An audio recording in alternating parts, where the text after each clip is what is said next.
నిర్మాణ రంగ కార్మికుల నిరీక్షణకు తెరపడింది. గత వైసీపీ ప్రభుత్వం నిలిపేసిన ప్రత్యేక సంక్షేమ పథకాల పునరుద్ధరణకు కూటమి ప్రభుత్వం సిద్ధమైంది. జగన్ పాలనలో సాయమందక ఇబ్బందులు పడిన శ్రామికుల కష్టాలు తీర్చేందుకు కార్మిక శాఖ సన్నాహాలు చేస్తోంది. భవన ఇతర నిర్మాణ కార్మికులకు మంచి రోజులు రాబోతున్నాయి. వీరికి ప్రత్యేక సంక్షేమ పథకాలను అమలు చేసేందుకు కూటమి ప్రభుత్వం చర్యలు చేపట్టింది.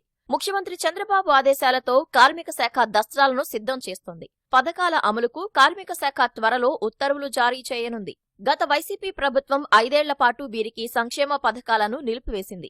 నవరత్నాలు పథకంలో కలిపేసి వీరికి పథకాలు సక్రమంగా అందకుండా చేసింది. దీంతో నిర్మాణ కార్మికులు తీవ్ర ఇబ్బందులు పడ్డారు. వైసీపీ సర్కార్ కొలువుదీరగానే అప్పట్లో కొత్త ఇసుక విధానం పేరిట రీచ్లను మూసేసింది. ఇసుక అందుబాటులో లేకపోవడంతో నిర్మాణ పనులు నిలిచిపోయాయి. కార్మికులకు నెలల తరబడి ఉపాధి కరువైంది. కరోనా సమయంలో పనులు లేక కార్మికులు ఆకలితో అలమటించినా జగన్ ప్రభుత్వం వారిని ఆదుకోలేదు. భవన ఇతర నిర్మాణ కార్మికుల సంక్షేమ బోర్డు నిధులను సైతం వారి సంక్షేమానికి ఖర్చు చేయలేదు. ఇప్పుడు కూటమి ప్రభుత్వం నిర్మాణ కార్మికులకు ప్రత్యేకంగా సంక్షేమ పథకాలను అమలు చేయాలని నిర్ణయించింది. దీంతో ఆయా కుటుంబాలకు లబ్ధి చేకూరనుంది.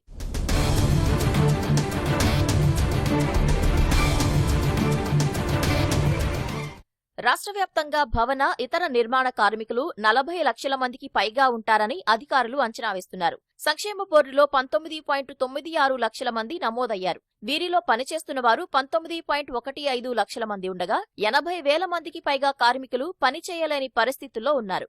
గత ప్రభుత్వంలో వీరికి ప్రత్యేక సంక్షేమ పథకాల అమలును నిలిపివేయడంతో దరఖాస్తులు కార్మిక శాఖ వద్ద పెండింగ్లో ఉన్నాయి.